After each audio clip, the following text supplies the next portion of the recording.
Hey everyone, welcome back. In this video, I'm going to show you how to group tasks in Clickup. This little feature seems simple, but once you start using it, your workspace becomes way easier to manage. So first, open the space, folder, or list where your tasks are stored. Any project works for grouping. Then switch to a view that supports grouping, like list view or board view. List view is usually the easiest, so we'll use that. At the top right corner, look for the group button. It's usually next to sort and filter. If you don't see it, just hover your mouse a bit because ClickUp sometimes hides these options depending on your screen size.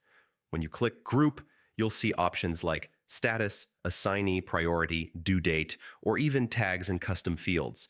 Choose whatever makes sense for your workflow. Once you select it, your tasks will automatically reorganize into groups. If you group by status, you'll see sections like To Do, In Progress, and Complete. If you group by assignee, you'll see each team member as a separate group. Each group has a small arrow so you can collapse or expand them to keep things organized.